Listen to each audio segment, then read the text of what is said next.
Həsənova Səkinə Nadir qızı Sumqayıt şəhərində anadan olub. 1993-cü ildə təbiət təmayüllü gimnaziyaya daxil olub. Musiqini çox sevərdi. Əslində valideynləri onu həkim görmək arzusundaydı. Amma Səkinə skripka sənətini seçdi.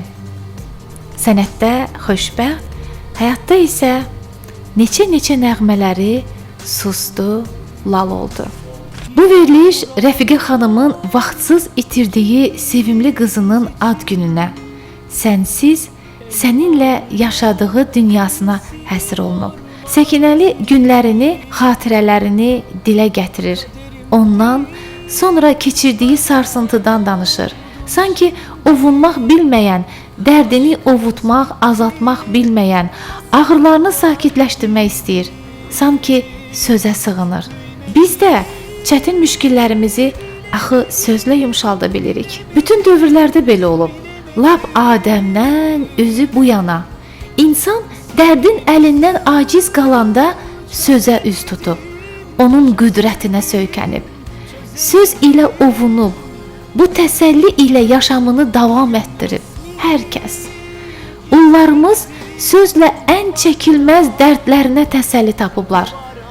Fələklər yandı ahımdan deyən Füzulidə.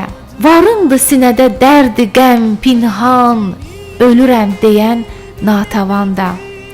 Fil çəkməz bu dərdi, mən necə çəkim deyən Dədə Ələsgər də sözlə toxtaqlıq veribdi özünə. Çözemedim bugün resmini indirdim duvardan, duvar ağladı, ben ağladım. Xoş gördük əziz və dəyərli televiziya tamaşaçılarımız. Təbii ki, bugün də Bu Həqiqətdir proqramındayıq və bugünkü olay bir çox insanların həyatında bəlkə də dəyişdirəcək. Bəlkə də bir çox ailələrə örnək olacaq bir hadisədir. Yəni qəlbimizin sızıltısı ilə, könlümüzün ağrısı ilə bu proqramı hazırlayırıq və əminəm ki, bugünkü proqramımız da hər birimizin həyatında yaşadığımız olaylar kimidir. Gəlin bərabər izləyək. Xoş gördük. Sağ olun Xurama xanım, mən çox sevindim ki, siz bizim ailənin evin qapısını açdınız. Mən sizə minnətdaram. Siz mənim arzumu yerinə yetirdiniz. Qızım Səkinənin bugün ad günüdür. Mən ona həmişə hər ad günündə nə isə hədiyyə eləyirdim. Bu ilk ad günündə mən çox fikirləşdim, ona heç nə eləyə bilmədim. Və fikirləşdim ki, nə hədiyyə eləyə bilərəm ona? Ad günündə balaca bir ona bu hədiyyəm olsun, ona yox, ümumiyyətlə özümüzə hədiyyəm olsun ki, siz bizim ev qapını açdınız və qonağımız oldunuz. Bugün ad günündür. Özümü aldadıram. Elə bilirəm, süfrə hazır olan kimi mələk yüzlüm gələcək. Boynumu qucaqlayacaq. Mənim rəfiqəm sağ ol deyəcək. Amma gəldim məzarına. Yandım, od tuttum, közərdim, söndüm, yalvardım, dur gedək, yenə cavabsız qaldım. Düşündüm, bəlkə yanına qonaqlarınla, səni sevənlərlə gəlsəm, qapına mənə rəhmin gələr, oyanarsan, o şirin yuxudan. Mənim balam, güllərin içində sarılarsan boynuma, səni sevənlərlə gəldim yanına. Sənin huzuruna, amma oyanmadın. Yəqin o güllərin qoxusundan doya bilmirsən. Mənim həzin laylalarımdan ayılıb oyanmaq istəmirsən, ahımdan, zarımdan. Bacın həsrətlə sənə baxır. Bax, boğazında neçə sözü tıxanıb qalıb. Bəlkə durub gələsən. Yenə qonaqlarla gözü yaşlı bizi yola saldın. Aşkı ben henüz son bir bu sever hatıra kalsın. Sen yokken gönlüm yanımda sansın. Kıymetini bilemedim, bilemedim, bilemedim. Seni nasıl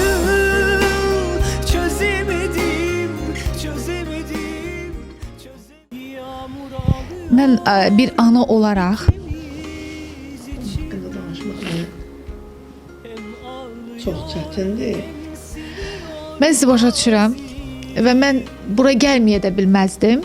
Çünki hər birimiz anayıq və hər bir insanın başına gələn bir hadisədir bu. Və siz müraciət elədiniz ki, mən istərdim ki, bu həqiqətləri biz çəkək. Bir ana naləsidir demək olar da bu proqram. Və gəlməyə də bilməzdim. Yəni dərdinizə şərik olmağa heç olmasa onu bacaraq.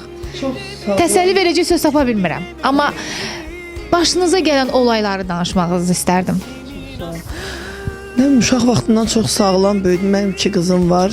Allah hamının balalarını saxlasın. Mən ona demirəm ki, mənim bir qızım var artıq. Yox, Səkinə sağdır, mənim üçün 2 qızım var. Yəni biz keçmiş kimi danışmayaq. O çox uşaq vaxtından Səkinə çox sağlam böyümüşdü, sağlam həyat tərzi sürmüşdü. Hamı uşaqlar kimi məktəbə getmişdi və onun ən böyük arzularından biri o idi ki, musiqini bitirdi. Musiqi skripaç idi, skripka məktəbinə daxil oldu və musiqi texnikumuna daxil oldu. Sağlam bir həyat tərzi sürürdü. Konservatoriyaya daxil oldu, müəllimə işlədi. Ailə həyatı quranda hamı kimi onun da bir övladı dünyaya gələndə xəstəlik tapdı. Həkimlərin günahı ucundan mənim qızım elə bir qaraciyərində sirroz yarandı. Burada xəstəxanada uşaq dünyaya gələndə ona virus salmışdılar. Mən bu 4 ildə bunu bilməmişəm. Bu virus bunun qaraciyərini pozub. Aprel ayında bunun xəstəliyini bildik. Və xəstəxanada bizə dedilər ki, bu insanın qaraciyəri dəyişməlidir.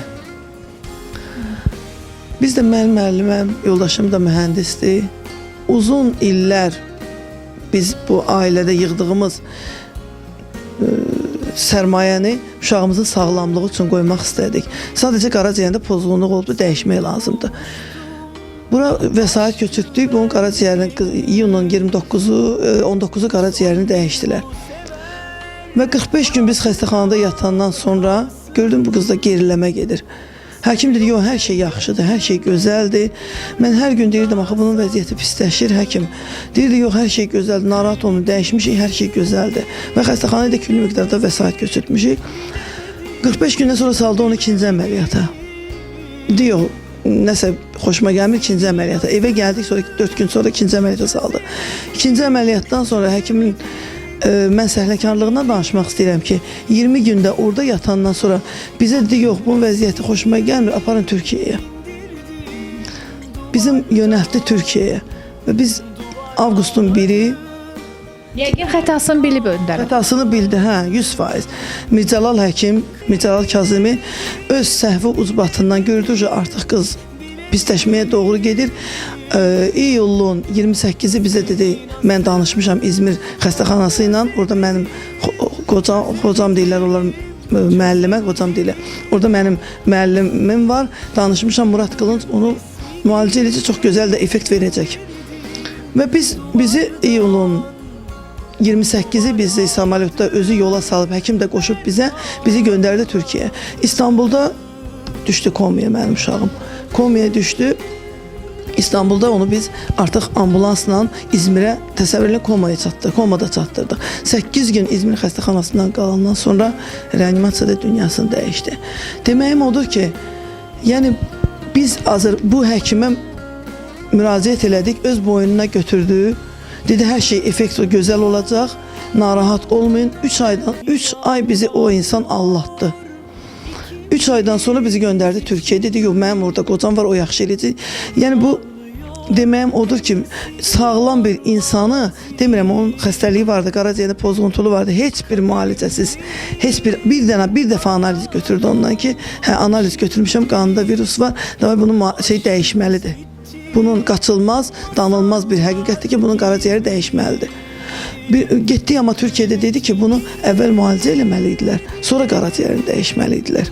Müalicəsiz bunun qaraciyərini dəyişdi və effekt vermədi. Mən sizin ağrınızı başa düşürəm. Doğrudan da bəzən olur ki, dırnaqarası həkimlərimizin səhv diaqnozu ucbatından belə gənclərimiz dünyasını dəyişir. Allahdan nə demək olar, sizə səbir diləyirəm. Amma mən nə deyib, yəni son dəfə sizlə danışmadım mı? Son söz oldu sizə. 3 ay biz xəstəxanada yatdıq. O ağır günlərdə Mən ona ancaq ümid eləyirdim. Deyirdim, narahat olma, sənin belə atan var. Biz səni sağaldacağıq. Hər şeyimizdən keçib səni sağaldı. Son ümidi o idi ki, biz onu sağaldı. Heç cürə inana bilmirdik ki, o dünyasını dəyişəcək. Sağaldacağıq, biz onu istəyirdik. Həyat eşqi var idi. Hə, onda böyük həyat eşqi var idi. Planları var idi. Çox böyük planları var idi ki, mən texnikumda işləyirəm. Orada mama yaxşı müəllimlər var, yaxşı direktorum var. Gələcək planları vardı. Çox istəyirdi ki, övladı çox olsun. Onlar ailədə 2 qız olmuşdular.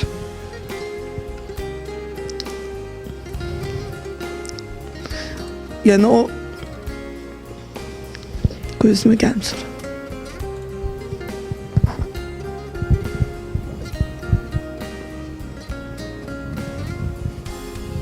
Ailəsini sevən bir insan idi.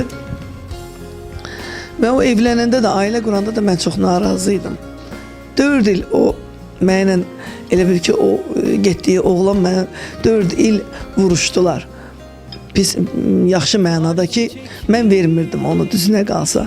Nəsə ürəyimə dammışdı. Səkinə də yox, mama, mən öz sevgim uğrunda vuruşacağım, mən istəyirəm onu. Çox ailə canlı, ailəsini sevən bir insan idi. Çox istəyirdi, çoxlu övlad olsun. Çox istəyirdi. Bu qızı dünyaya gələndə çox sevinirdi. Düzlə, kesirvə əməliyyatı ilə oldu uşaq və onda da elə virus salmışdılar. Amma çox həyat eşqi olan bir qız idi. 26 il yaşadı. Səkinəni gəlin köçürən anası Rəfiqə müəllimə çox sevinmişdi. Sevinmişdi ki, qızı ailə həyatı qurur. Sənət ilə yanaşı ailəsi olacaq. Səkinə evdən gəlin köçəndə astadan qulağına bu sözləri pıçıldamışdı Rəfiqə ana. Səkinə, bizlərdə qız evdən bir dəfə köçür. Amma Səkinə evdən çox təəssüflə qeyd edirəm 2 dəfə köçdü. Bu dəfə gedən yol yaman ağır oldu. Onu axirətə apardı. Gedər gəlməz yola. O yolu gedən bir daha geri qayıtmır. Bilemedim seni nasıl çözemedim. Orta məktəbi də pis oxumamışdı. 9-cu sinifdən çıxdı. Mən onu istəyirdik, biz düzü qalsa, atası da mən də istəyirdim həkim olsun. Bir gün gəldik, skripkanı qutarmışdı orta məktəbi. Gəldi ki, mama siz istəyirsiniz, mən həkim olum. Amma mənim ürəyimdə texnikuma girmək var da, musiqi texnikuma. Gedək mən sənətlərimi verim. Girməsəm, yenə də siz deyən kimi mən orta məktəbini davam eləyərəm. Biz gedən kimi elə texnikuma sənətlərini verən kimi öz başı ilə, öz biliyi ilə o getdi, girdi texnikuma. Oradan da konservatoriyaya öz biliyi ilə 1 manat biz ona xərc. Sadəcə işə düzələndə atasının tanışlığı ilə o işə düzəlmişdi. Amma belə öz gücü ilə oxumuşdu. Çox sevirdi sənətini. Çox gözəl pianino çalırdı. Nə bilim, hər tərəfli qız idi.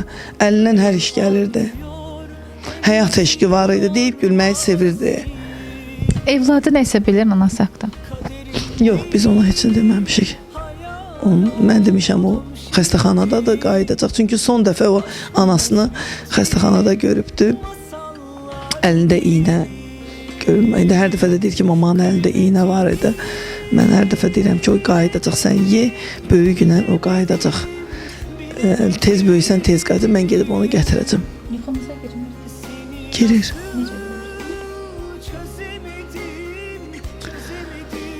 Nə bilim, bir dəfə yuxuma girdi. Son dəfə yuxuma girmişdi. Atası həmişə tez-tez bizim ailədə iki övladımız var idi da.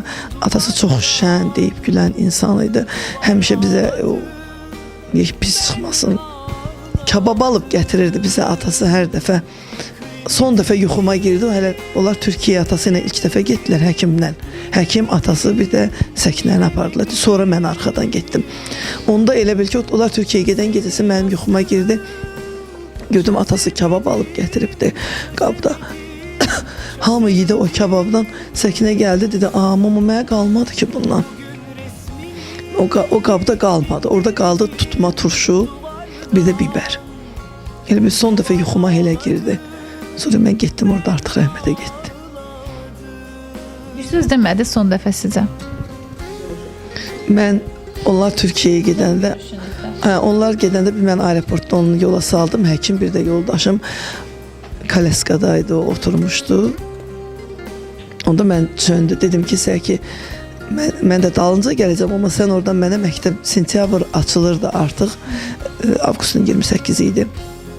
Dedim Səkinə, sən oradan mənə sumka alıb gətirərsən, zarafat elədim ki, sumka alıb gətirərsən, ha, mənə bax, məktəb açılır, sumka alıb gətirərsən. Çöndü, baxdı, başına yerlədi, heç nə demədi. Amma xəstəxanada son günlər dedim, amma artıq gecdi, mən heç ara aparmıydım. Yəni, ana olaraq özünüzü nə hiss eləmişdiniz? Əvvəl hiss eləyirdim, yox, heç nə olmayacaq. Sonralar, çünki həkim bizi çox arxain eləmişdi. Mənim yoldaşım hər şeyə inanan insandır. Həkim bizi çox hallatdı. Nə bilim, əgər o mənim yoldaşıma desəydi ki, bunun vəziyyəti pisdir, biz onu heç o boyda əziyyət çəkib ayrı ölkəyə aparmazdıq da. Elə burada Uşağın özünə də əziyyət verilib də. çox əziyyət verildi, çox. Təsəvvür edin, 8 gün komada qalmaq nə deməkdir? Yəni həkim bizə deyərdi ki, aparın, mənə deməzdi. Əgər atasına desəydi ki, o vəziyyəti pisdir, o gətirərdi evə. Yəni yay ayıydı. Mən ona qarpız vermədim, su vermədim. Həkim dedi, yox verməyin, heç nə verməyin, yaxşı olsun, sağalsın. Yəni ürəyi istədiyi şeyləri verir. Yox, verə bilmər. Səkinəni itirdiniz. Yəni sizi bax həyata hansı bağ bağladı ondan sonra? Bilirsiniz, belə məqsədim danışmaqda odur ki, gənclərimiz var, cavanlarımız var. Həkimlər səhvə yol verməsin. Səhvə yol verməsin. Çünki həkim səhvə yol verdi, bir insan taleyi ilə oynadı, çıxdı, getdi. Bəs bu insan arxada qalan insanlar, arxada qalanlar onun körpəsi qaldı. Hər axşam o uşaq anasını istəyir, hər axşam. Əgərlər müalicə düzgün getsəydi, bugün o anasını, bəlkə də 10 ildə yaşayardı, 5 ildə demirəm. İnsan ömrü nədir ki, bilmirəm nə vaxta qədər yaşayardı. Amma hər halda övladının yanında olardı. Yəni, həkimlərin səhvə yol verməyini istəmirəm. Buna görə sizə daha çox xoşuma gəldi ki, siz gəldiniz, bizim qapını açdınız. Heç olmasa sözümü deyə bilirəm ki, mənim qızım getdi. Amma ayrı cavanlar, belə valideynlər belə səhvə yol verməsin. Bir neçə həkimə müraciət eləsin. Mən elə bir həkimə müraciət elədim və bir həkim də məni allatdı. Belə düçar olduq. İndi ya məni yaşadan bu körpədir. Yəni təsəllinizi Yox, təsəlli demərəm. Onun yerini heç kim verməz. Yox, heç kim verməz onun yerini. Sadəcə körpəsini böyütməliyik ki, onun ruhu şad olsun. Mən ona hər gün telefonunu yığıram. Hər gün. Elə bilirəm, telefonu evdədir. Amma mən onun hər gün telefonunu yığıram, elə bilirəm, cavab verəcək. Hər gün ev nömrəsini yığıram. Deyirəm, cavab verəcək mənə. Hər gün də qəbr üstünə gedirəm. Bu 3 ayda hər gün getmişəm, hər gün də ondan danışmışam. nə danışırsınız? Ən çox nə danışırsınız? Gündəlik planlarımı danışıram. Yəni əvvəllər də danışırdınız? Əvvəllər hər gün o da müəllimə idi, mən də müəllimə idim. Yəni o da dərsdən çıxan kimi zəng eləyirdim, amma sən hardasan? Deyirdim, ya dərsdəyəm, ya gəlirəm evə. Müəllim günündə mütləq olur da, indi gül verirdilər. Mən tez birini saxlayırdım ki, yox, bunu Səkinəyə və yaxud o dedim, amma mənə gül veriblər. Zəng edirdim, amma mənə gül veriblər. Biz müəllimin hədiyyəsi nə olacaq? Güldür də, ən sevinci gül olur. Diqqətə, sevinirdim, amma mənə gül veriblər. Və yaxud mən dedim, qızım, mən sənə gül gətirirəm. Çox sevirdi həyat. Biz ona ev qurduq, ev düzəltdik. Papası ona yaxşı toy elədi. Ev verdi ona 2 otaqlı ki, sərbəst yaşasınlar. İndi o qapını bağlı qalıb. Qapısı bağlı qalıb. Nə gözləyir o ev, gözləyir onu ki, gələcək.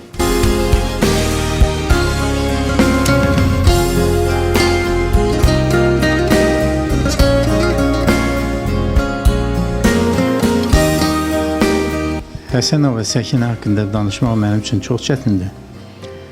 Bilirsiniz, gözümüzün qabağında böyümüş bir tələbəmiz artıq həyatda yoxdur.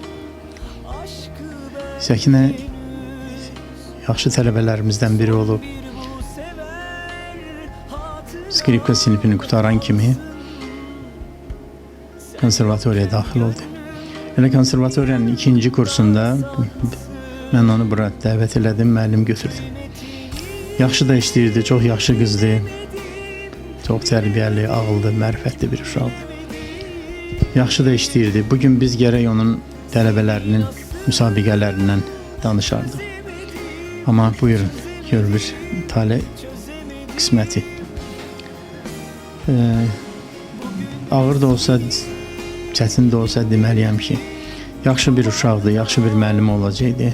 Hər bir hansı bir müəllimin yetişməsi, formalaşması üçün musiqi sayəsində heç olmasa bir 10-15 il vaxt lazımdır. Təzədə başlayırdı, işləyirdi, yavaş-yavaş formalaşırdı, müəllim kimi də yüksələşirdi, sənətkar kimi də yüksələşirdi. Ailə qurdu, bir səhv eləmirəmsə qız uşağı da var, yadigarı. Allah onu saxlasın. Yaxşı da müəllimliklər edib, yaşlı müəllimlərdən öyrənirdi, təcrübəsini artırırdı.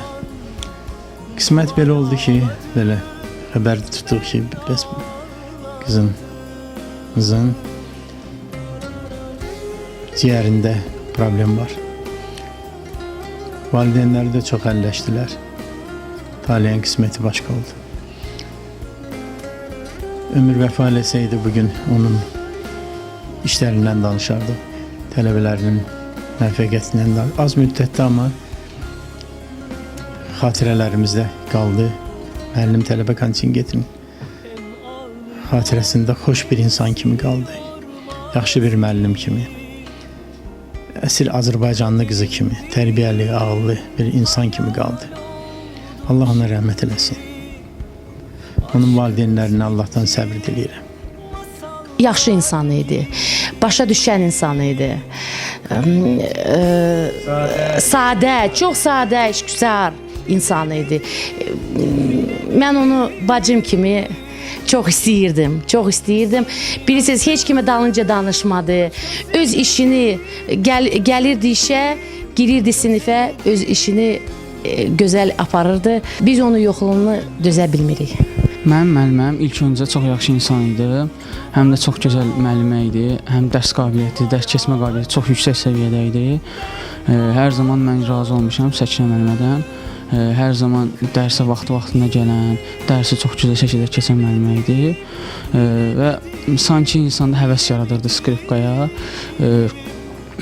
Bura kollecə, musiqi kollecinə girəndə ilk müəlliməm olmuşdu ixtisas skripkadan. Və çox da yaxşı müəllimə kimi tanıyıram. İlk musiqi savadımın artırılmasına çox kömək etmişdir. Həmçinin skripka alətində daha da yaxşı ifa etməyimə köməklik göstərmişdir. Alətin sirlərini öyrənməyə də köməklik göstərib. Bundan başqa müəllimlikdən əlavə çox mülayim bir insan idi. Sakit bir müəllimə kimi tanıyırdım və çox yaxşı da aləti öyrədirdi, əsərləri də yaxşı başa salırdı. Çox razı idim Səkinə müəllimədən. Hər an özümdəsən, ruhumdasan, sözümdəsən. Yanımdan irağa qoymaram səni. Sən dönüb qalmısan mənim gözümdə. Gözümdən uzağa qoymaram səni. Hal-hazırda bugün Səkinənin ad gününə ən yaxın rəfiqəsi və illər uzunu bərabər olduğu Aygün xanım da burada. İstərdim ki, o da bugün öz ürək sözlərini bizimlə bərabər paylaşsın. Bilirsiniz, Səkinə xanım haqqında danışmaq çox çətin olsa da, amma biz öz təəssüratlarımızı bölüşməliyik hamı ilə. Saatlarla danışaram. Çünki biz uşaqlıqdan bir yerdə böyümüşük. Orta məktəb illərində Səkinə o qədər sakit təbiətli bir şagird idi ki, hətta müəllimləri belə şagirdlərə ondan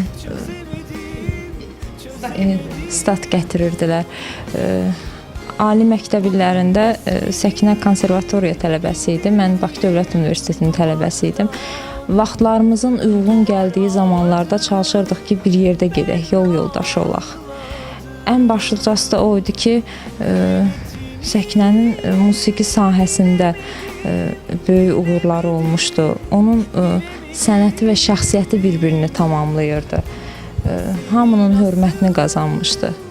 Zarafatçıl bir insan idi, gülərüzlü idi,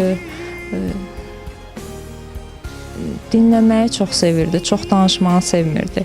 Hər sirrini bölüşürdük bir-birimizlə. Demək olar hər gün zəngləşirdik. Hətta deyərdim ki, onun o telefonun dəstəyini götürürdüm, onun o nətərsən kəlməsi, onun sədası hələ də sədasını hələ də unutmuram. Sanki elə bir ki, hər gün eşidirəm o sədanı. Çox böyük ürəyi var idi, yaşının gənc olmasına baxmayaraq.